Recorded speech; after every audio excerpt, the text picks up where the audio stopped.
We have a film club, and we just had our very first film club. And again, you can go online and see these films, but they're justice-related films. And the next one is May 26th. So I'm not going to keep you for very much longer and invite Sherry up. But while I'm inviting you, I will be handing out at the end of the day a participation survey. So it's not only about this particular event, but what you would like to see. I'll be in the back, and those on Zoom there's going to be a link on Zoom. And so feel free to fill that out. It gives us great information. So Sherry, do you want to come up? Thank you. Thank you, Pam. I'm sorry. I forgot. So two of our members, Stephanie and Vivian, have made these really beautiful lanyards, and they say, pray for Alex Preddy and pray for Renee Good. And they've got whistles on the end. So if you've been involved in protests, you have the whistles, they want you to wear it. And you can pick one up at no charge in the back of the room. And if you would like to make a donation or find out how you can support, both Vivian and Stephanie will be in the back of the room at the end of the program.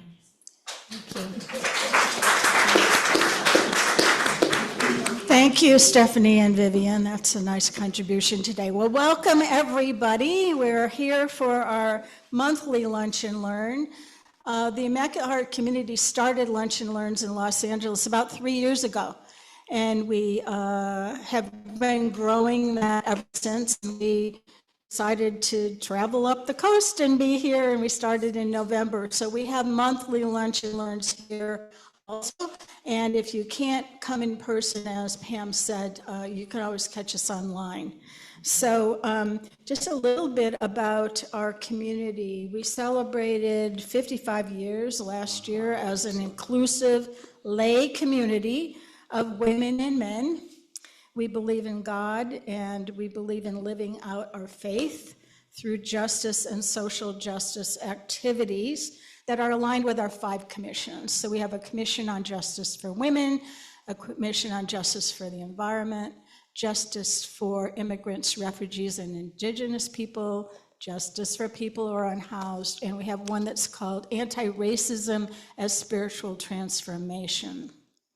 So we are a community without walls. We're not nuns anymore. We don't live in a convent. We live all over the country. We have members in Canada and in England now. And we accept new members annually. So please check out our website, as Pam said, and our Friends of the Heart Initiative. We'd like you all to be our friend and to learn more about how to get involved with us.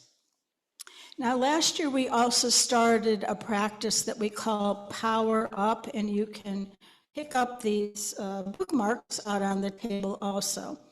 And so the idea for Power Up is that we extend an invitation to all of you to just pause maybe at noon time or sometime during the day and drop out of the chaos, drop out of the noise, and just go into your heart and breathe out some love. So if you're so inclined today, please join with me as I talk you through this. So we think that this is an important thing to do. We're living in unprecedented times. We struggle with the pain and the indifference that have impacted all of our lives. And we need to power up our country to help it find its moral compass again. So that's what we invite you to do right now. So if you just take a minute, center yourself, feet on the floor, eyes closed if you wish. Put your hand over your heart. And then just breathe very deeply into your heart a couple of times. So breathe into your heart, power it up. And then breathe that power, breathe that love out to our communities. Breathe it out to all of those who are suffering, those who are living in fear. Send that love energy out to them. Breathe into your heart again and power it up. Now breathe it out to our country, to our nation, to everybody who is standing on the side of justice and peace. May they know that we stand with them. Breathe in again. Power up that heart and send it out to the world, to Mother Earth. Various places on our planet are struggling, including nature, so we want to stand in unity with all of that. And one more time, power up your heart. And let's breathe it out to everybody in this room, everybody who's gathered here today to hear the information that we are about to receive as we all find our way in terms of extending our power of love out to each other. Thank you. Amen. So again, grab one of these to remind yourself to power up during the day. So our Lunch and Learns give us an opportunity to live our goal statement that calls the Immaculate Heart Community to hold reverence for all of creation as we foster access of all persons to truth, dignity, and full human development, and to change practices and situations which impede such access. So as we invite various nonprofit groups and speakers to our Lunch and Learns, that's our way of connecting with each other so that we are working together to foster that access. If you've been to our Lunch and Learn before, there's a mantra that we say. There's 3 things that we try to do when we gather here.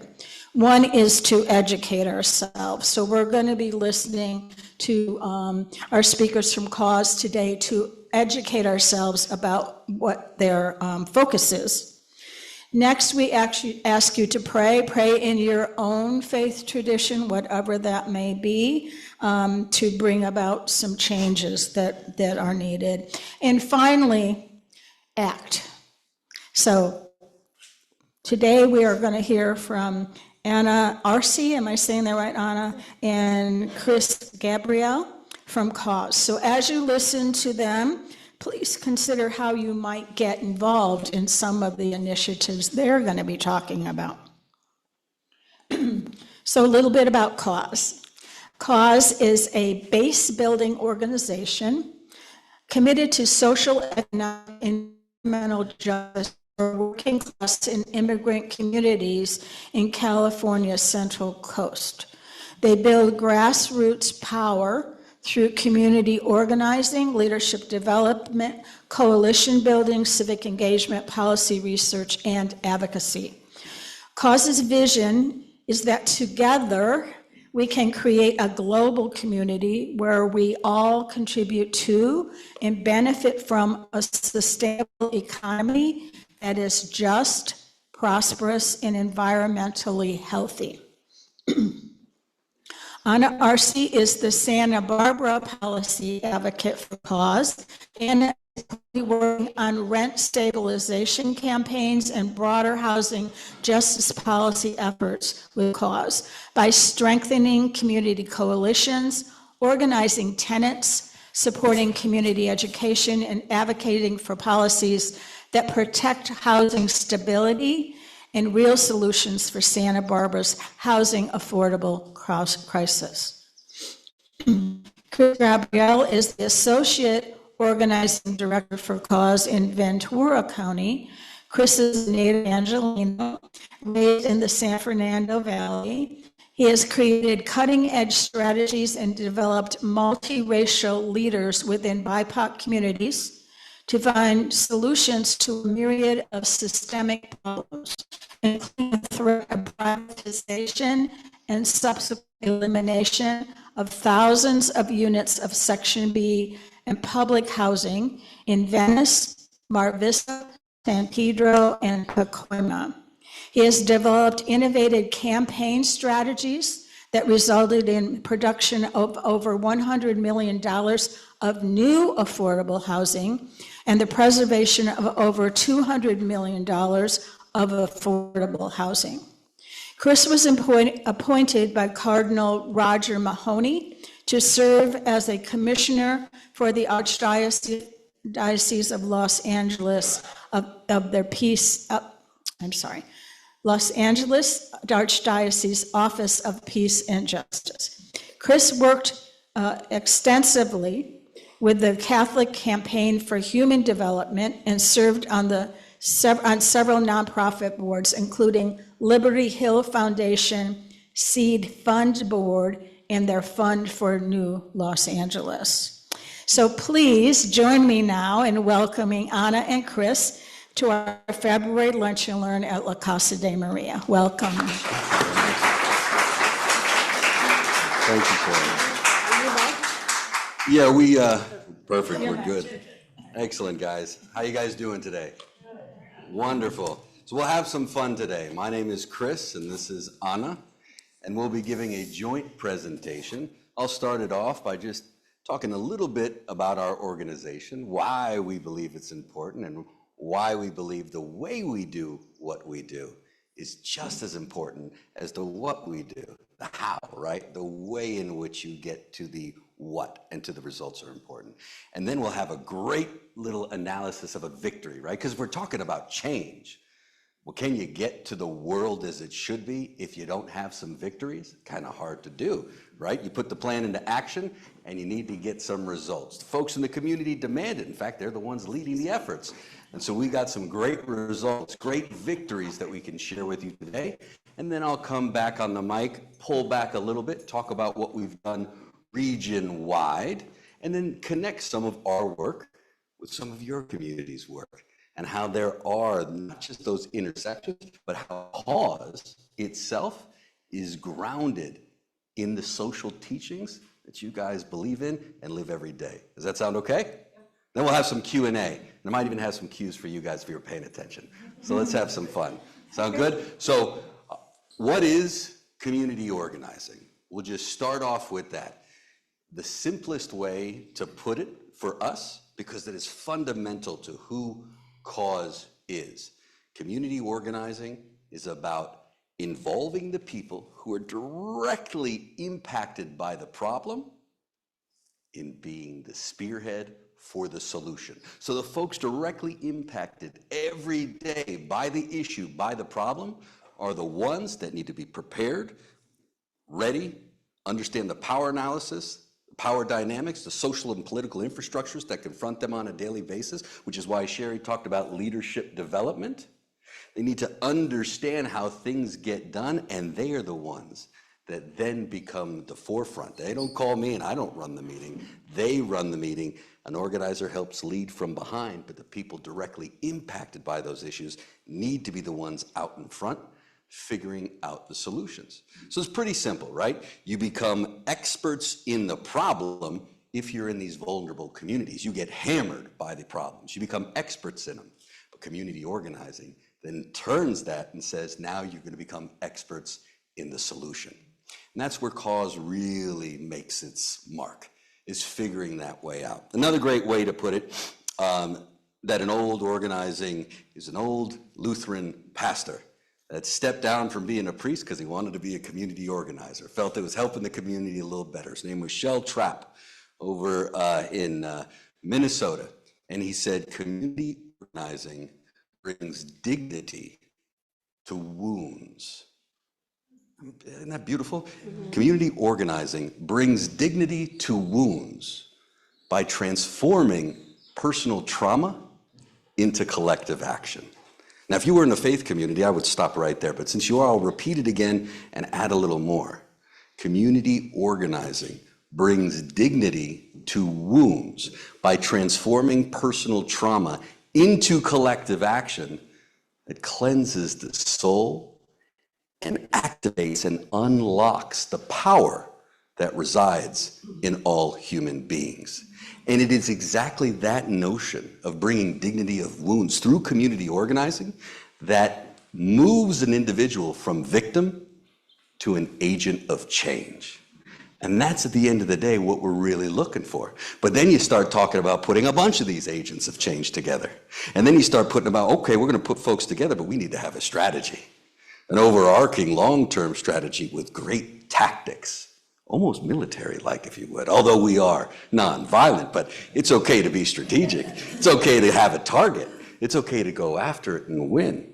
And so these are some of the things that we bring to the community. And for me as a Catholic, as a practicing Catholic, as a social justice Catholic, it was always very important to understand, well, how exactly are we going to go from the world as it is to the world as it should be? Now, I've been to a lot of food kitchens. I've been to a lot of shelters and volunteered a ton of time as a youth. And I always was thinking to myself, somebody's hungry, you give them a sandwich. Somebody's cold, you give them a blanket. Somebody is in need of shelter, you give them a place to stay. But what happens tomorrow? How do we solve that problem? And I was fortunate enough to get appointed by Cardinal Roger Mahoney to the commission of the Office of Justice and Peace, and maybe it was the voice, I don't know, but he had me MC his public policy breakfasts. And with that came the responsibility of also writing his speeches. And after a time, he wouldn't check them anymore. No one would check them, none of the nuns, none of the bishops. He would just let me go with whatever I wanted to write. It was almost a little bit like Ron Burgundy, if anybody's seen that. You just got to watch what you write, because he's going to read everything, punctuation included. And I thought, oh, great, this year we're going to get out in front and talk about the Catholic Church will be leading the fight for affordable housing. Oh, shoot, I put a question mark. Wait, we got to redo that, put an exclamation point. Affordable housing, yes. But Cardinal Mahoney would sit me down and say, Chris, at the end of the day, whatever you write is fine, but you need to be able to communicate to folks my message. And my message is an edict to the Catholic folks and the folks of faith in our archdiocese, in our diocese, that as we walk this path with God, we have two legs. One leg is our charity leg. The other leg is our change leg. And that, as people of faith, is how we progress forward, how we propel ourselves, the change leg and the charity leg. And then he would kind of look over both shoulders. We were alone in his room, but he would look over his both shoulders as if someone was there, and he goes, make sure the change leg is the dominant leg. And I always appreciated that, because the idea of change always came back to getting at the root of the problem. Charity is important, and we need that. But it's those that dedicate themselves to change are the ones that have a better chance of taking the world as it is toward the world as it should be. And now Anna's going to talk to you a little bit about a great journey that we had, taking Santa Barbara as it was to Santa Barbara as it probably should be, or at least a closer step in that direction. Anna? Beautiful. Thank you. So thank you, everybody, for being here. And thank you, Chris, for that introduction. And as we mentioned, we are a base building organization. So it's not what Chris wants for a cause, or it's not what Anna wants for cause. It's what our base, what our community has been asking for. And so that's how we figure out what campaigns we will be working on. And in Santa Barbara, as some of us know, it is very unaffordable to live here. It's unaffordable to purchase a house. It is unaffordable to rent. It is unaffordable, point blank, period. So that is what we're working on right now, is our rent stabilization campaign. So just so you see a little data from background. So in Santa Barbara, the city of Santa Barbara, folks have to work 160 work hours per week at minimum wage. So if you have a minimum wage job, that's how much you need to work in order to afford the average rent price in Santa Barbara, which then translates into 4 full-time jobs at minimum wage. So before cause, I had to work catering and multiple jobs in order to be able to have some sort of stability. And that's still the case for a lot of folks that I know. And now it's getting even worse for folks who are older, or like seniors. 55 of low-income older adult households in Santa Barbara County are paying more than half of their income. And there's less and less availability for them to be able to stay in Santa Barbara. And these are folks who, you know, were part of our community. You know, it's because of them that we have these beautiful structures, that we have, you know, the libraries that we have, the, you know, the roads that we have, and now they're also being priced out. So what can we do? What we can do is rent stabilization, and this is just one piece. So I want all of us to internalize that rent stabilization is only one tool. We need rent stabilization, we need home ownership, we need housing production, we need all the things in order to create that picture for Santa Barbara or for any of our communities. But and specifically for Santa Barbara, for rent stabilization, what this brings is, as we think of the long-term solutions and the long-term funding, is it gives predictability for the rents for tenants. It allows landlords to still have a reasonable right of return. And it's also part, like I said, that one step so that we can find solutions for preservation, for housing production, and protecting the housing stock that we have here in Santa Barbara. And then this is one of our leaders who, you know, we were at City Hall, and right before the rent freeze, which is our current action. So this was during the rent freeze. So on January 27 at City Council, a rent freeze was adopted here in Santa Barbara. So actually today is day one, yes. Today's day one. So the rent freeze will be from today until December 31st, or until there is a rent stabilization implemented in the city of Santa Barbara. And so this allows for the city to really seriously come up with a strong rent stabilization ordinance, while also creating like focus groups and having those difficult conversations with community, because at the end of the day, we're all living here together, and we need to figure out how are we going to resolve this so we can all live and enjoy, you know, being here in Santa Barbara. And so we're doing a lot of education in our city and making sure folks know, from like the small landlords to like the big property management companies and everybody in between, and all the tenants here in our area. A lot of door-to-door, a lot of canvassing, but it's important and it's needed.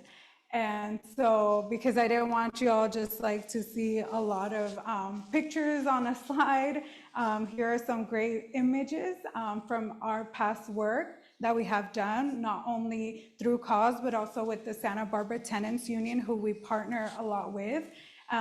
So we have been able to collaborate together and align our campaign for stronger tenant protections in our city. And we also like to, you know, recruit them young. So this right here is my little nephew, Leo. So yeah, so he likes to come and like check it out. But it's very important, you know, it takes, you know, one person to come to city council or board of supervisors to say, hey, enough's enough, like I don't want to live like this anymore. And then others get that courage, right, to say, you know what, I didn't know anybody else was also experiencing this. Thank you for saying that. Thank you for lifting that. You know, how can I plug in? And then you create that ripple effect where you create that campaign and create change in our community. And so that takes me to the next slide, which is, so we're working with our local housing campaign, but here locally in Santa Barbara, we're also part of the 805 Immigrant Coalition. And we also do local rapid response work. So we partner up with 805 on DocuFund, and locally here, who's on the ground at Santa Barbara, SB Resiste. And so we provide outreach opportunities. We do tabling at the swap meet. We do action calls, like whatever, what they're uplifting, we uplift with them and take their 805 and DocuFund's lead. We also have been working really hard to going to businesses and ensuring that the businesses understand their rights and their workers' rights, and the difference between warrants and like what's valid and what's not. Like I said, a lot of tabling and door-to-doors and just like educating folks. And thank you for the whistles. I'm gonna be wearing this, but that's what it's about, like sharing our resources, sharing what our tools, and also just like being there in community, like when there's an action call and saying like, hey, I'm here with you, how can I support, or here's, some water, here's what you need. And that's what we do. We show up when we need to show up and do the work, that's needed in our communities. And for folks who aren't from Santa Barbara, here the 805 and DocuFund leads the work for the Ventura, Santa Barbara, San Luis Obispo counties. And so that is the rapid response number. When we have new volunteers, I'm like, okay, if your first homework is to remember the alert number. So I have them memorize the alert number, which is the 805-870-8855. So if you're not from Santa Barbara County, find out what your alert number is and memorize that. That's the first way of defense. And then it's like, then find out ways that you can connect and support the work and uplift the work. And so that's what we have been doing. And so I wanted to also share, for going back to the housing work, these are some of our coalition supporters. And this is why coalition building is so important, because it's not, as you can see here, it's not only like housing providers or housing focused organizations. We have environmental justice groups, we have unions, we have youth organizations, different levels of support, because housing impacts everybody. Immigration, what's going on right now with the violence, impacts everybody. Even if you don't know somebody directly who has been kidnapped, it still impacts and affects you. And so creating that fire internally within yourself and saying like, how can I show up? I'm not telling you to go patrol or go, chase ICE, but if you know about fundraising opportunities, or if you know about like outreaching opportunities, if you're good at talking to people or even uplifting what's going on, that's all important, that's needed. Every single one of us has the opportunity to show up and show out for community in whatever capacity it is that you can. So it's really amazing work. And then the next slide is just my email. So if you're in Santa Barbara, if you're visiting, always more than welcome to come into our office. We have a little house. We can go for coffee or, hang out and like learn more about our local work. I always have that open invitation for folks. We're close by downtown. And then in the back, I also brought, because I always say, there's always a good time to outreach. So always a great time to outreach. And so we have whistles, we have stickers, and we have all kinds of materials in the back. Feel free to take whatever you need and reach out if you're local and you want to volunteer with Espiraciste and do like some volunteer work on the ground. I can connect you to them. I can connect you to 805 on DocuFund as well. And then I wouldn't make Stanley proud if I didn't mention that we also have envelopes in the back. If you want to provide a donation today, it gives you the opportunity to give a donation, either a monetary one or like an online one or a check, whatever. But there's envelopes in the back as well. So, great. Thank you.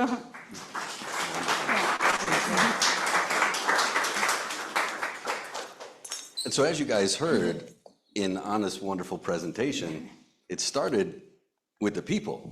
It wasn't some individual walking into a boardroom saying, oh yes, now the community shall work on affordable housing. We shall get a rent freeze and all the people will be better off for it. It was organizers going door to door. Hey, how you doing? My name's Chris. I'm from Cause. We're a community organizing group. Just coming to check how everything is. Is it Shangri-La? Is this heaven on earth? If not, what would you change about it?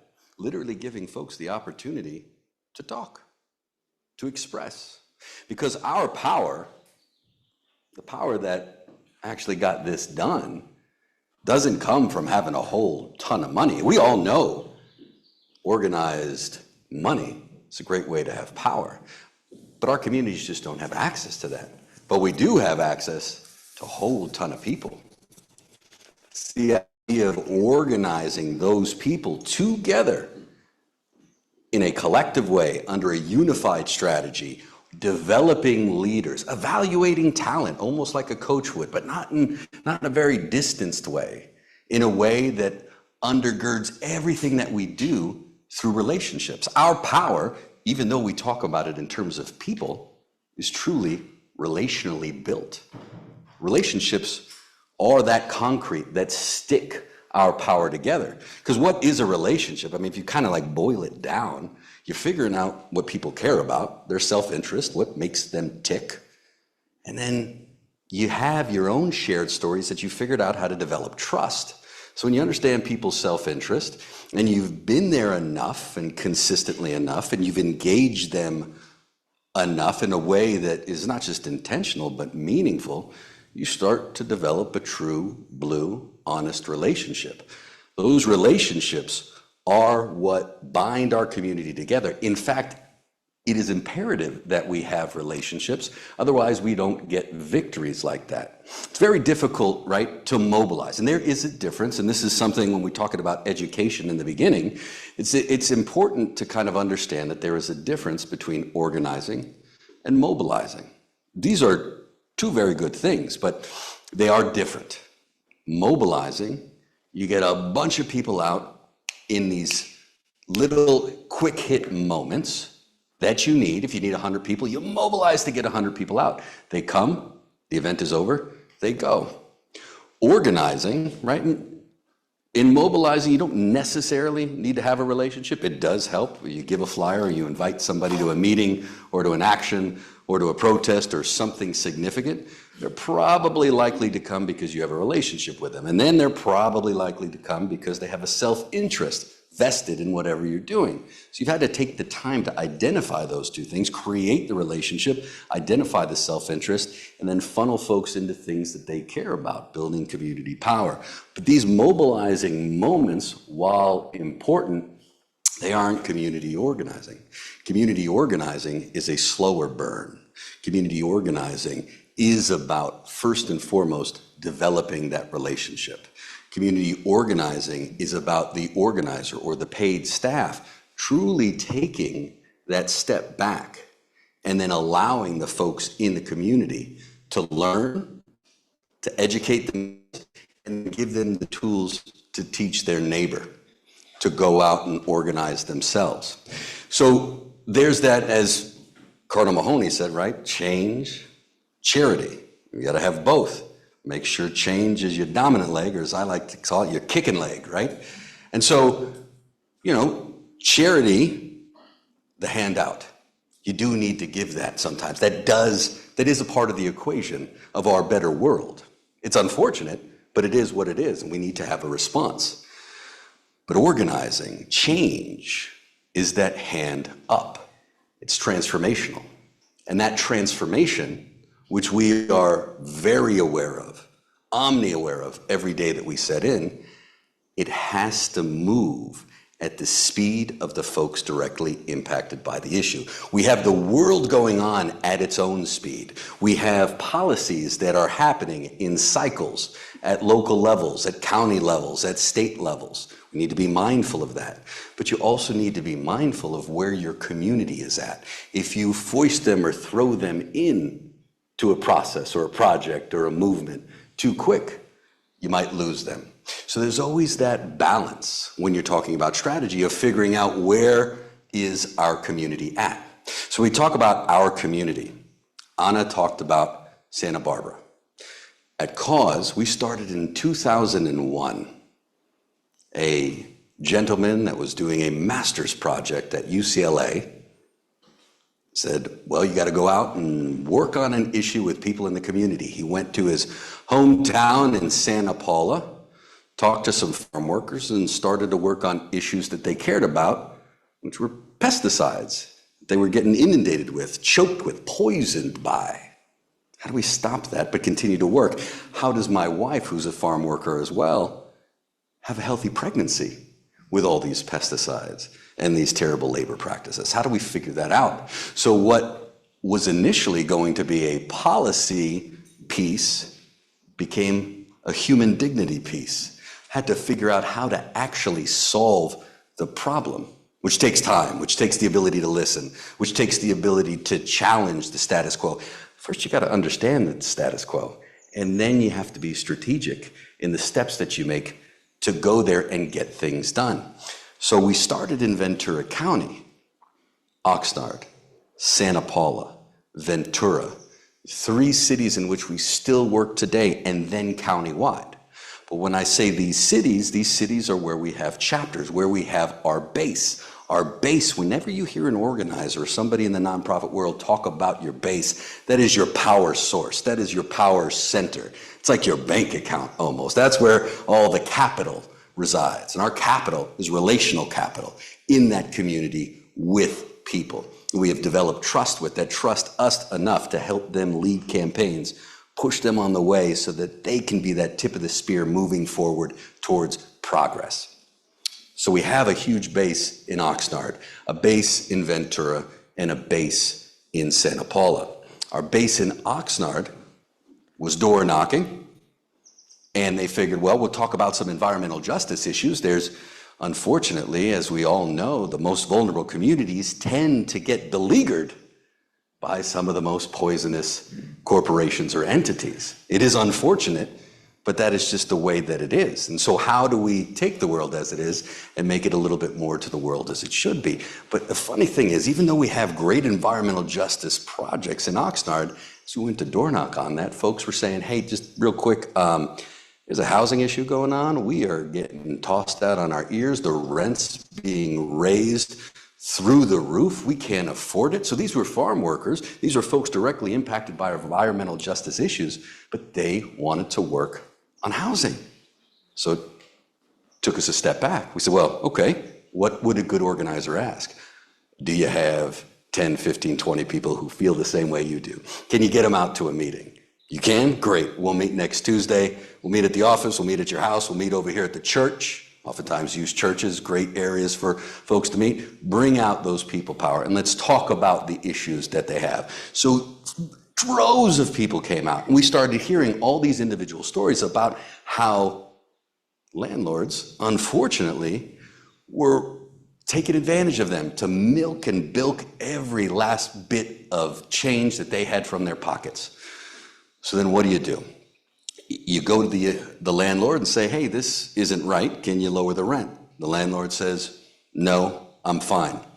So then you start to say, well, then what can we do? What are other options and avenues? Now, if I'm in Oxnard, it's a little bit different than if I'm in the city of Ventura. I can look at the politics and say, okay, so what do we want to stop? What's the problem? People are having huge rent increases, and there are no protections for tenants, meaning they could be harassed for citizenship reasons, documentation reasons, abused, mold, rats, roaches, and nobody's going to fix it. Why? Because you're not worth enough. Okay, so the landlord's not going to fix it. But you want to go there first, see what you can do. And then the next thing is, who's the next person on the totem pole? Who can give us what we want? That is the question. If you get involved with organizing, who is the lowest person on that totem pole who can give us what we want? An analysis of power. And so for us in Oxnard, it became actually the city council with a majority vote could give us a policy citywide that capped or stabilized rents at, let's say, 4%, right? Some percent. And so Anna is a policy advocate. I help direct the organizing. So a little bit of a different world. When we look at it, advocates do for others. Organizing helps people do for themselves. But then if we kind of build from that, when you have an organization that has merged both the thoughtful and pragmatic and strategic policy research and acumen that cause has with the hard-nosed organizing tactics and leadership development in these beleaguered low-income working class communities, then you have folks that are not only strategically ready to act, but informed and educated on best case scenarios and how to actually implement the strategy to win change. And so you saw that happen in Oxnard over a year ago, where we went councilperson by councilperson by councilperson, oftentimes escalating like a nice little staircase, the pressure a little bit more each time, right? You have moments of confrontation. Sometimes it's a curtsy, sometimes it's a little bit of a shoulder, sometimes it's, well, a little bit more than that. We might visit your home because we know where you live, but we'll do it in a very, very social justice-y way, right? Non-violent way, knock, knock. Well, if the mountain doesn't come to Muhammad, right? We got to go to, right? So we end up going to folks. And so imagine gaining enough power in the community, having enough political acumen that you know where to strike, know who to talk to, know who to get on your side, that then you call for a vote. You amass all these people and you have that mobilizing moment. But it took months and months and months and months and months of relationship building, people understanding the strategy, coalescing together, agreeing to it. Then the leaders aren't me, they aren't Anna, they're folks that are from that community experiencing that issue at that moment. And it just grows. And what did we do? We ended up winning. We ended up winning a 4% cap. So now Oxnard is stabilized at 4%. And then we just recently won on top of that because we realized, okay, that's great, but then we didn't solve the tenant harassment issue. Now we have a tenant harassment law that not only makes it somewhat financially cumbersome for landlords to do that, but has brought more money in, which is very important, to the enforcement part. So again, it's saying, this is what I want, but what are the realities? We knew that the reality of Oxnard was they didn't have the money for enforcement. So let's figure out a way, a solution. But not Anna by herself. Anna then brings this idea to the committee made up of everyday folks from the community who have said, I'm going to take a step up as a leader. And those leaders then get a chance to hear from Anna, get a chance to hear about her policy idea and what could possibly happen. Then folks debate it. Again, politically, socially, understanding the infrastructures that confront them on a daily basis is a key to making change. That's what an organizer does. And in concert with a policy advocate, that's how Cause is able to build a base of people affected by the issue and actually create change. And then we recently won that effort for tenant protections in Oxnard. One in Ventura recently as well. And then you go to Santa Maria, and we won a ton, because remember, the dignity of work. There's a ton of wage theft. We also stopped growers from wage theft. We're pushing for a farm worker minimum wage, because folks don't have benefits, folks aren't guaranteed work, folks don't have sick time, they don't have overtime, right? Unfortunately.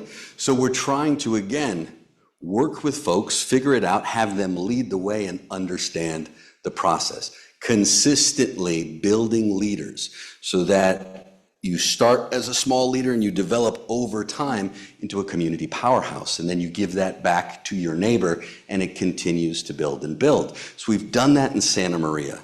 We just opened up a chapter in Lompoc as well, just about 7 months ago.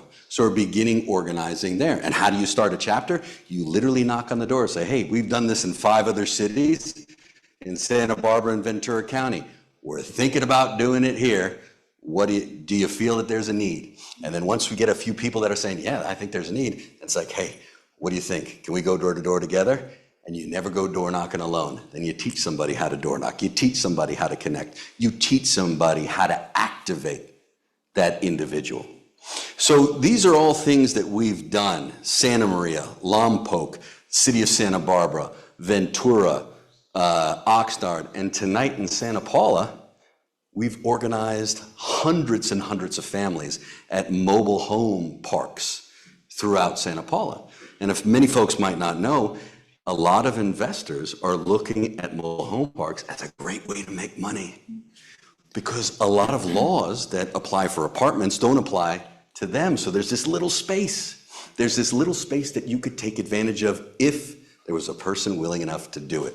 And it just so happens that an out-of-town investor snapped up a huge mobile home development, and then guess what they did? They decided to jack the rent up 45%. Holy macaroni. Now, if you're living on a fixed income, or if you're fighting day in, day out as a farm worker, getting a 45% increase, change your life. So you're ready to fight. You're ready to be a part of the organizing world. And there was, when I was a Jesuit volunteer in Iowa, there was a farmer, was a Catholic. He always used to call me Victor Mature, because he said I reminded him of the old actor who used to play Samson from Samson and Delilah. And he slapped me on my back and said, "Hey, Vic." I was like, "It's Chris." He's like, "No, it's Vic." I said, "All right, Larry." He goes, "I noticed we're at this protest at this person's house and you're not staying on the lawn, getting with everybody else." I was like, "Yeah, but I'm not too sure about all this stuff." He's like, "Well, I'm a Catholic too, and I was raised like that, but let me just tell you this. Do you know where the word radical comes from?" I was like, "No." He goes, "It comes from the Latin word radicalis, meaning root. So if anybody ever calls you a radical, they just mean that you're an individual who gets to the root of the problem." Slaps me on the back and guides me into the lawn. Let's go. Protesting a factory farm owner who was poisoning the water, the well water, and the air, and pushing off family farms, right? So the idea that every bit of strategy is on the table if it makes sense. Again, non-violently so. We will push those limits and stress those moments of confrontation until we get to the negotiating table. And then, of course, we will have a good moment of reconciliation. And that is the cycle by which we go. Confrontation, negotiation, reconciliation.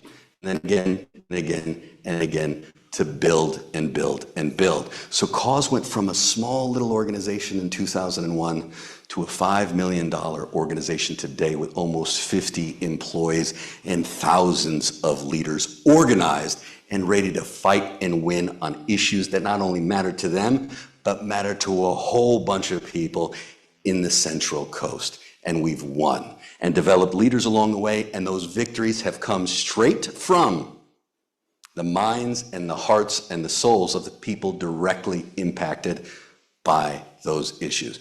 We are humbled to be a part of it. In fact, we're blessed. And we're blessed to be in front of you guys today listening to this. There is a world out there today that really just stands on ceremony, likes making points.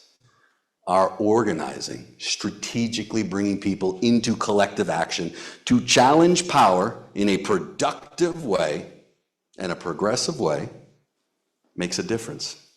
There's making a point and making a difference. You can do both. We're making a point here today, but your tomorrow is important. My words will fade. I mean, they'll stay on YouTube, I guess. On this great presentation will stay as well. But what are you going to do tomorrow? How are you going to get involved? That envelope that you gave us was phenomenal. And then will you come out to a protest with us? Will you come out to a huge city council meeting as a supporter? We organize the grassroots, but they're also the grass tops. And the grass tops are important as well. We vertically integrate just like a corporation, our community of support. And that is what can move us forward. So at the end of the day, we fight, we win, we fight, we lose, but we never stop fighting. And when you develop leaders from the community who are directly impacted by the issue, and you move them through leadership into that moment of actual change, where these are things that can last decades, potentially even a lifetime. It has been an honor to speak in front of you today. We can't wait to have a little Q&A, and let's see how many of the social justice tenets that I hit today. I know there's 7 of them. We'll see. I'm going to give you guys a few cues. But thank you guys very much. Anna and I thank you.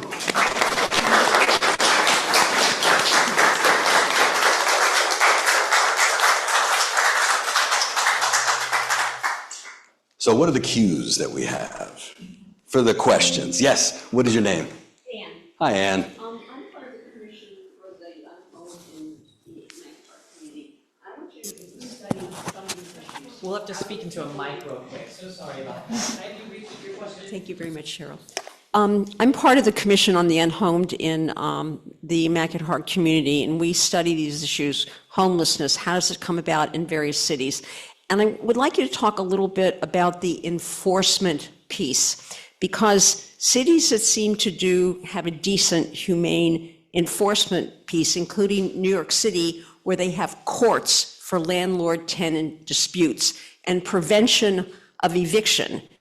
If you go to Atlanta, the sheriff shows up the day you can't pay your rent anymore. The sheriff moves your stuff out to the sidewalk. So can you tell us about enforcement in the counties that you're talking about in terms of rent control, prevention of eviction, and also the leases in New York City have expectations of habitation, things that you can take your landlord to court for if that's happened in your apartment. So tell us a little bit about enforcement, because that seems just to be an important piece. Absolutely important piece. And Anna, I'll have you talk a little about what you've remembered from your fight and what you got from it, and then I'll pepper on right at the end. Yeah.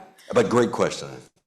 Yeah, so here in Santa Barbara, that's why it's important to have a rent board, because right now in the city of Santa Barbara, we do have a Santa Barbara mediation board, which is great. They're very informative, provide education. However, there's no enforcement piece. So if there are disputes that aren't resolved on the mediation board, or there's no follow through with that, then the next step is usually going to court, or self-evicting, right? And so we need something in the middle where it's like, after mediation, but before court, that allows that enforceability piece. And because unfortunately it does happen where folks are either self-evict or become homeless. I was, prior to my role with CAUSE, I worked in housing. I was a housing specialist for folks experiencing homelessness in the city of Santa Barbara. And a lot of the families that I worked with were being evicted and padlocked out of their homes during the pandemic. So they would come home after, working like 3-4 jobs, picking up their kids from the childcare, calling me very frantically that all their belongings were outside, sometimes even in the rain, and like the landlord nowhere to be found. And so I would have to, put whatever I could in my little car, try to figure out like, okay, we'll figure out what we could do tonight and tomorrow figure it out. But this happens a lot and in our city, and it is very unfortunate because that's why we need protections, and that's why we need to figure out how can people have a place to go where they feel empowered and they feel like I can speak up and I'm not scared of speaking up when there is mold, when there are like roaches, when there are things wrong, because I know that if I move out, there's like 10 other people who are willing to pay that rent plus 10 on top of that, 10 times the price. So what am I gonna do after that? And so you're right to bring that up because status, right? Your documentation status does certainly play a huge role. And it plays a role in timidity, right? Are you scared to come out? So there may be language in these leases that could ostensibly and potentially protect folks. But you are so scared to come out and fight because you think, and even in today, right now, not only could the landlord get you, but what else could get you? What else could coming out do? And so we often see, and it is kind of nice to have a victory, but it's only really great to have a victory that has teeth. So if you get these rent stabilization ordinances passed, and then you get anti-tenant harassment ordinances passed, those are wonderful. But what happens when there's harassment? Who's going to enforce it? So then with those laws, what we've had to do is get creative. Before we put those on the books, we have to say, well, then, okay, if this happened, like in Oxnard, for example, it's just like, well, okay, if there's harassment happening, who's going to enforce it? Well, this one person will. For everybody? Yeah, that's all we have the money for. Okay, so how much would it be to expand that program or expand that division? Oh, it would take X amount of dollars. All right, so now we know what we need to put into the policy, that it's going to earmark funds for the enforcement. And so then we would have to organize, and that's another political challenge, but those are pieces of the pie. And when you talk about language at court, right, the language of habitability does exist. But if we're going to take judges in New York and compare them in New York City to judges in Santa Barbara County and Ventura County, and again, God bless them, the reality is, more often than not, if you're going to put money on it, they're going to side, all things being equal, with the property owner over the tenant. And so when that keeps happening at a rapid rate and you still have to shell out money for an attorney, it makes people less likely to do so. And so one of the ways that we try to stop that is by having certain legal aid foundations, money for legal resources, figuring out ways to get these policies baked in to have money allocated so people can access them. It is unfortunately a situation that does not have a silver bullet. It's got to be the 1,000 cuts. So we have to find all these ways. Santa Barbara or Santa Monica has an amazing rent board where you go in front of the rent board and it will review these little issues and then take that next step. Why we talked about the rent board and the rental registry, all ways to hold landlords accountable, but also bring people together in this moment of negotiation where things are fair. Right now, the deck is stacked, so we're continuing to work on that, but that's a great question to bring up. Yes, Yeah. Leslie. You mentioned, Microphone for Leslie. Right, I don't know where the camera, maybe right, there it is, top left-hand corner. oh, there she is. Okay. You mentioned 4% annual increase in, or cap in Yes. Oxnard. Didn't California State pass a 3% per year? The 8%, you want to talk a little bit about the 5% TPA? Or you good with that? If you want to do it. So, yeah, the California state law has pretty much put, it's not the 3%, it's the 5% plus with a Tenant Protection Act plus the CPI or the Consumer Price Index. It ends up being higher. So California set kind of a, I guess you could say, a ceiling, and then the cities try to make a floor, right? Go a little bit lower than. One of the problems with the state act is that it will, in 2030 or 2032, will actually expire, and then there won't be those protections. So the state law does help cap it, but then you can go lower at the So city what's level. the state cap then? When More or you add less, the fees? more or less, it's about 10%. Do you Oh, want it's to add? 10%? Yeah, so there's like the state law, but what the state did was provide each city like the opportunity to create like stronger tenant protections for their city. And so that's why each city has like different tenant protections that they're able to initiate. But again, it's like, it's a process, right? And then it's trying to figure out what works for, Ventura may not work for Santa Barbara, depending on what type of developments there are. And that's why we need to figure out like, the 4% may not work for Santa Barbara, we may need something different. And so that's where we, each city has like that opportunity to create those protections for themselves. Got it. And my other question is about the Santa Barbara County versus Santa Barbara City. Yeah. Do they have these rent boards and rent caps different than the city? Yeah, it's different, but Do you know what they are? the county hasn't began those conversations yet, from my awareness. So, and again, it would be different. So if you live in the city of Santa Barbara, then you're protected. Depending on what unit you have, you're protected under the rent freeze. But if you live in Goleta, they don't have a rent freeze right now because that's a different city, right? But even though it's right there, right? So right now, we're sitting in Santa Barbara County, unincorporated, not Santa Barbara City. So if it's unincorporated, it's not protected. So there's no Yeah, rules? Yeah, because unincorporated goes to county. Right, no, I know, I live Yeah. nearby, but, so right now, there's no rent caps, there's no No, enforcement, yeah. there's nothing in the No, county? well, there's tenant protections, but they're the state tenant protections. It's not like the local, like city protections that are on here. And then it's whatever the county has already put in place specifically for like unincorporated county protection. So we would have to go by the state by the caps. state or count, whatever the county is. And it's a good point, because as Anna brought up in one of the second to last slide, a bunch of the coalition partners, those folks, we together have worked at the state level to make sure that we set these ceilings. We try to reduce it as much as we can, create these general protections that local municipalities and local organizing could then say, okay, that's the limit, fantastic. Now, thank goodness, we got a little bit of a limit. Now let's reduce it as best as we can based off of the political realities. And right now, the political reality in the county isn't what it is in the city of Santa Fe, right? And so that's kind of the constant back and forth. And that's even where grass tops come in as well, and partners. What relationships or what power do you have with decision makers that we can use and we could work together on to get people to say yes? But these are wonderful questions to bring up, and that's the unfortunate part of everything, is you need to find ways to cap it, and then you need to find ways at the local level to even reduce it further. Got it, thanks.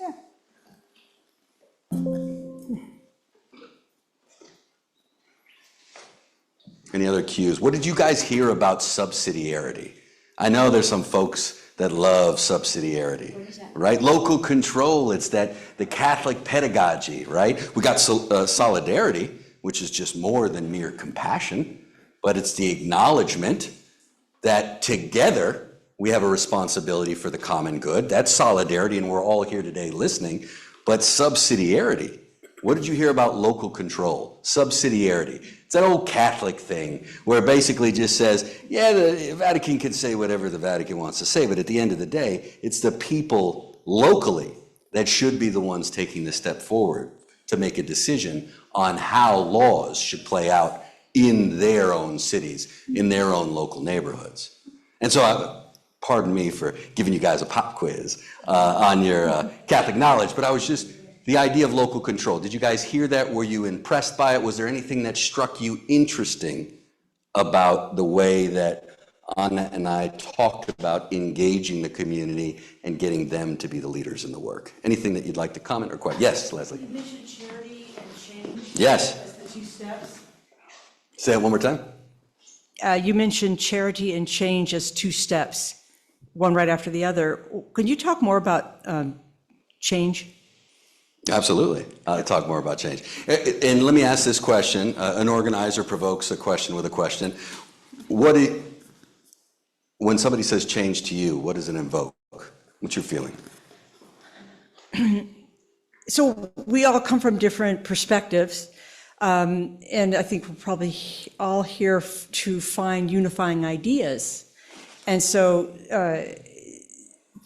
sometimes we're just used to, out of lifetime habit, changing in our own ways. For instance, Christmas Eve, we go feed people. But that's not enough. And that's not what you're saying today, is it's not enough to just throw a check at something or fill a sack full of food for somebody to come by and pick up.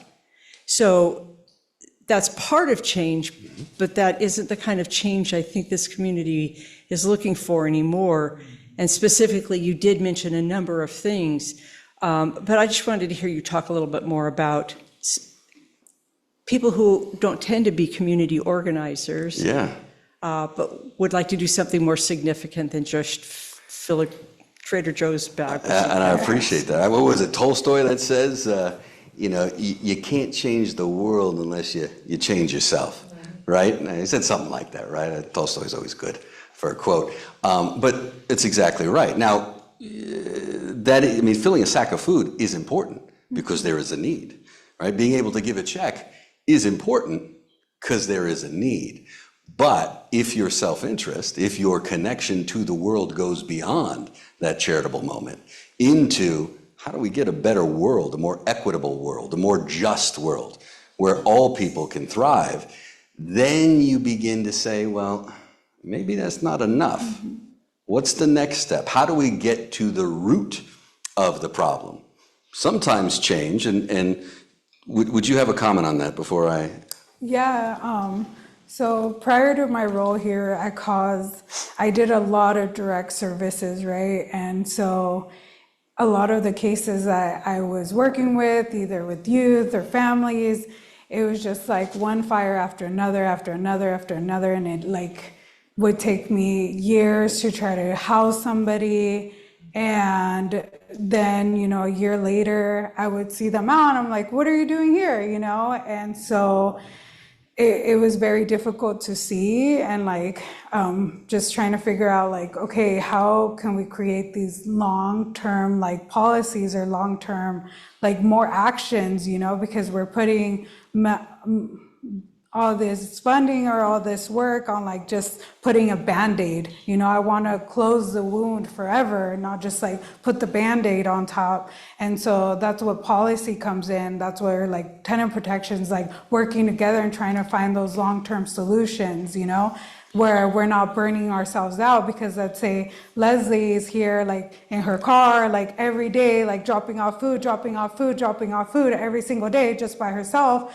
And she's going to get worn out, right? You're going to get worn out. And then it's just a small group of people. But how can we create a system that it's more sustainable and is able to bring in more folks to be able to contribute to that work? And so that's where we're at. It's I may not even ever meet, the people that these protections are going to impact, right?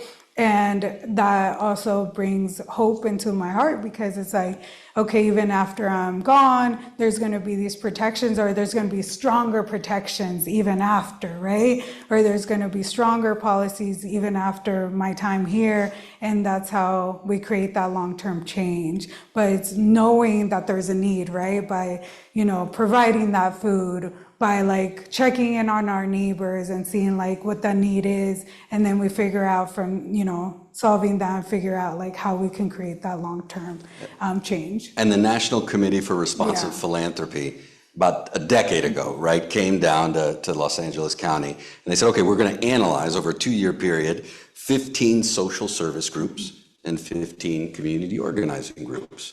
And then at the end of those 2 years, they kind of produced a ROI of each, right, the aggregate. And for social service, it was good. $1 invested in the social service agency, or donated would be another word, produced about $1 in return of actual tangible goods. That was really good. $1 donated, $1 in return. So that was very good. What they noticed too, though, was $1 donated to community organizing efforts, where you get the base actively involved and you strategically go up the line and try to solve things at the root, create policy change, and continue to go up and up. They saw that $1 invested in community organizing activities produced $96 of actual return, physical benefit that you could point to in the community. And a quick way to give you another example, so the case that we're fighting on in Santa Paula, with the mobile home parks experiencing that almost 50% rent increase, right? One of the things that we've had to do, so we actually won one fight, but 2 days after we won the first 45% rent increase, because there was no law that prevented it, the owner, the out-of-town investor, 2 days later says, we're going to apply for 47.5% rent increase. And the 2.5% extra is for our legal charges. And we're passing those on to the tenants. There was no law.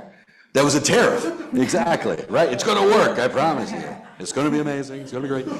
But that, at the end of the day, was okay, well, hold on a second. We can fight this and win this, but if we win it, then tomorrow, it's gone. So then what did we need to do? One of the ways that we started to do it is okay, so we got to fight the 47.5%, but at the end of the day, we're going to need to solve the problem of the fact that this ordinance in the city of Santa Paula is fatally flawed. How do we fill the loopholes? How do we reduce the cap? And how do we protect the residents? But in order to get something that big through, it couldn't just be on the backs of the residents of the mobile home park. We had to expand out. So then we asked folks to ask themselves the question, if you had to pay 47.5% extra, which would be hundreds and hundreds of dollars extra a month, how would local businesses be affected? And then hundreds of people went to local businesses and said, I don't know if you knew this, but we come here 3 times a week. Of course you know me. By the way, our landlord is giving us a rent increase that if it goes through and it's passed, I'm not going to be able to spend my money here. Neither will my neighbors. And so these business owners of local businesses took umbrage and says, you got to be kidding me. That's baloney. Well, who do I talk to? Well, you talk to the city manager, you can talk to, and then please talk to these council members. And then slowly winning the court of public opinion and turning the tide. So then you have folks directly impacted by the issues, figured out a connection to the business owners that weren't impacted by the issue at first glance. But then when you look deeper, they are, because they're part of the fabric of that community. So then it got them engaged. They come out publicly. They're coming to marches and rallies and protests, legislative visits, everything in between, because it's impacting them. And then you break down the walls in between those and us, them and us, and then they just become a we in the community. That's my neighbor. That's my customer. We're together. And so those are ways that you could slowly get to change. But if at the end of the day, policy, that's why being so close, being an organizer since 1999, I've never been part of an organization that was able to have true blue, bona fide, dedicated, educated, well-versed policy advocates. Organizers, we had to do everything ourselves, but luckily Cause does it in a different way. We have policy advocates, so we can muse about it, we can be in the community, we can be organizing folks and just say, Anna, we need to figure this out. What do things look like over here in the county? What do things look like here over the city? Find out ways where we could actually cripple it at its knees and put forward change. A great question. Yes, Nan. Well, hi, Chris. This is wonderful and exhilarating, really. We're in a moment in time, though, and we're looking at midterm elections. So can we shift the lens a little bit? So all kinds of people be coming out of the woodworks for different positions. Can you advocate, or is that part of your nonprofit that you're not allowed to advocate for a candidate? You guys are tapped in. And give me some advice. Yeah, you guys are tapped in. I appreciate that question. So the magic letter and number, C3 versus C4. Mm-hmm. The C3, which Immaculate Heart, is it a 501c3? Yes. Bona fide, right. Yes. So bona fide 501c3, meaning if you get a donation, let's say somebody gave you $1 million, that $1 million would be tax deductible, correct? A 501c3. Right. So those donations, right, you can get, which are easier to come by, they're tax deductible, and you use those. Now you cannot use those to campaign for a particular individual or a person, or say. Can you? Now you could say, which many a ways before we got out of it, saying, follow the money, you make your decision. Yeah. This person gets their money from these people. This person gets their money from these people. This person has done this person has done this. You choose. But over the last, I would say, probably second, and this is God's honest truth, since the second term of strategery, George W. Bush, since the second term of his presidential term, folks, community organizing groups, 501c3s, started to form 501c4s. So we have a 501c4 called CAF, or Cause Action Fund. And that way, they're what's called unrestricted dollars. Now, you can't get a tax break from donating, so it's harder to come by those dollars. But those dollars don't have strings. You can use them. So we raise CAF money. And Stanley, that name is thrown around. He's our guy that goes to people and asks for a couple of bucks here and there. He loves raising money for CAF. So imagine, remember I told you the 501c3 has $5 million in its budget? Our CAF, our Cause Action Fund, our 501c4, $100,000. You see the difference? But the need is so great. But those dollars are hard to come by. So we take those dollars and we use everything that we've built with community organizing, the relationships, the development of everyday people, and then we just kind of cross our fingers and say, okay, we're not going to have a lot of money, we're not going to have a lot of time, but we're going to figure it out, and then we're going to endorse this particular candidate. We're going to have a slate of electorates who we say, this is good, these are the measures to vote on, these are the measures that we would say no go, and then we go out and door knock the same way we would do for an issue, but we do for a particular candidate. But we have to be strategic about where we spend our time. What is the biggest bang for the proverbial 501c4 buck? So yeah, we have to solve that problem. Can I? And then, it's a follow-up. tell me your name? Mary in the back. To follow up on her question, so I've been an almost full-time activist for most of my life, and I've noticed that well, everybody's noticed how things have changed, but like protests don't seem to mean that much these days. And what I've noticed is that lawsuits seem to mean the most. So you left out that, and I'm just wondering, like, the Environmental Defense Center raises millions of dollars for lawsuits, and they actually win some of them, and it makes a difference. So does your organization do that too? And how can we apply that to ICE and the horrific tragedy that's happening now? Thank you for that question. And do you have 2 cents on how you would add about how lawyers are involved in the fight? And then I can add on to that. Yeah, so we, because we have the policy portion, we sign on bills that help, protect our community. And so that's what we're working on right now, is like creating the bill package of which ones will be able to create like that strength and like protection for our community. So that's what we're doing. And then we also uplift like the organizations, like ILDC, and here Julissa is from Julie's file RDC. Yeah, so local organizations who are doing that labor and uplifting them and saying like, okay, we can sign on for support. What else do you need? And that's how we lean on each other, right? Because not every single one of us can do everything, but if they're leading the work, then we provide that support for them. And not all counties are created equal. When organizing for a long time in Los Angeles, it was real easy. Oh, Legal Aid Foundation of Los Angeles, this lawyer, this nonprofit, this group. There were resources that were just literally waterfalling down. Over here, you'd be out for days with your bucket, barely get a drop. There aren't those same resources, so not all counties are created the same. So absolutely, we would need that. Now the crunch becomes with the EPA. You cripple the Environmental Protection Agency's local offices. We had this amazing victory in Oxnard where we stopped the Halico Superfund site and got commitments to clean it up. And we were moving in that direction literally months away from getting here's how it's going to be cleaned up.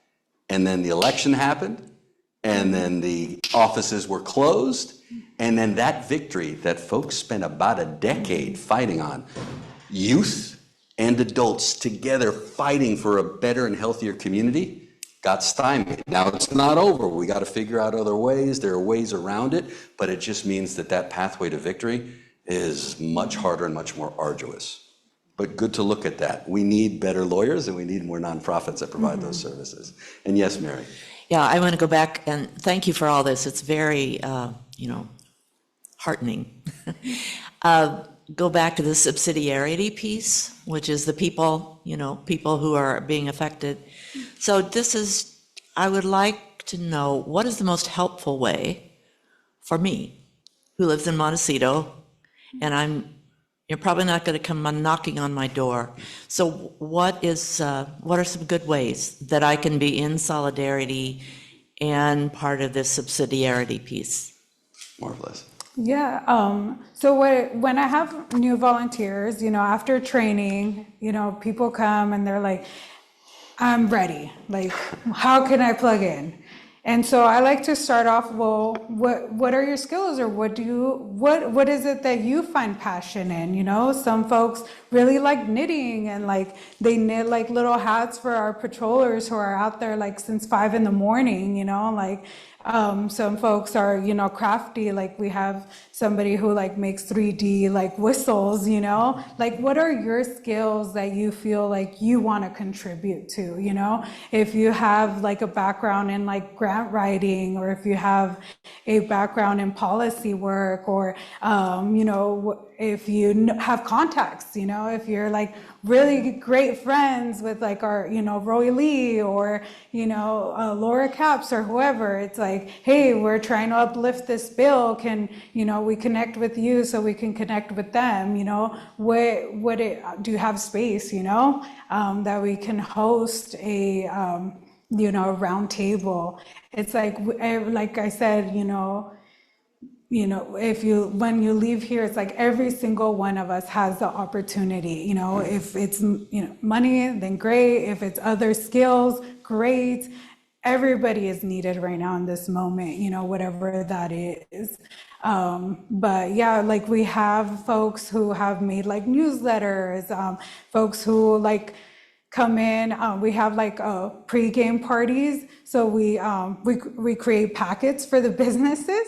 And we assemble them. So sometimes when we have big actions and like big door to door, folks come in and do packets for the volunteers and like get them all ready for the trainings. One of our volunteers is 95 years old, and they're still, and all they can do is like, answer phones.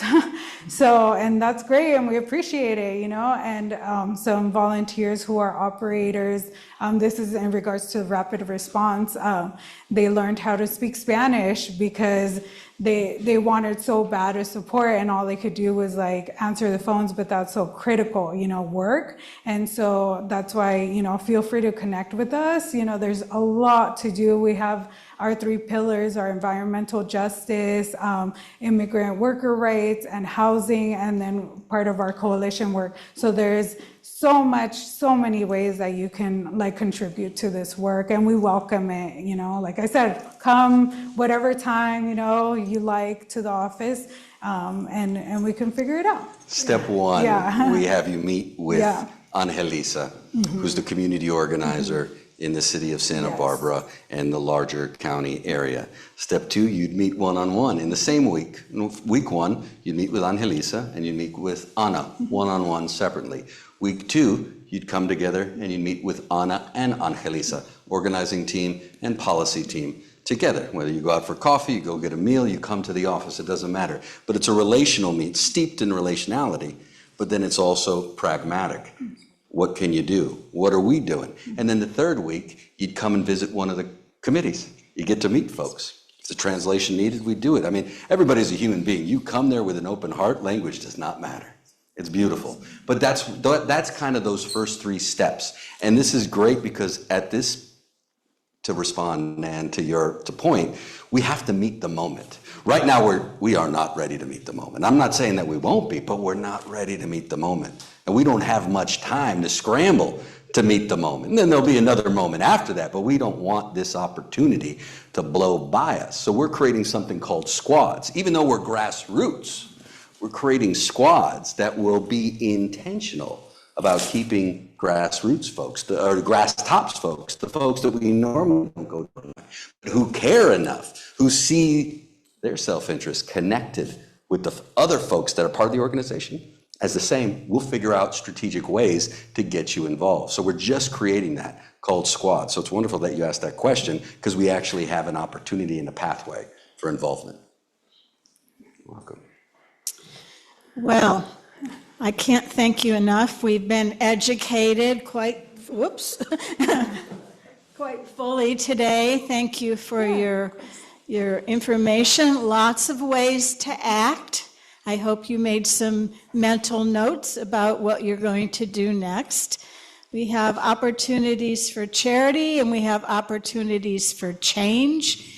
And wherever you fall in the continuum, there's a place for you. And for some of us, we can do both. So I think that's the message I'm taking. It's hands up and hands out together, right, is what we need to do. I want to, before I say anything more, where's Ellen Leonard? Where are you?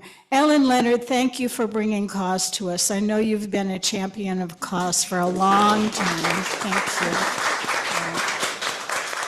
And for both of you, on behalf of the Immaculate Heart Community, here's a little token of our gratitude. Thank you so much. Thank you so much. Thank you. So, thank Thank you you guys everybody so for much. coming. Please come next month. We'll see you next month. Thank you.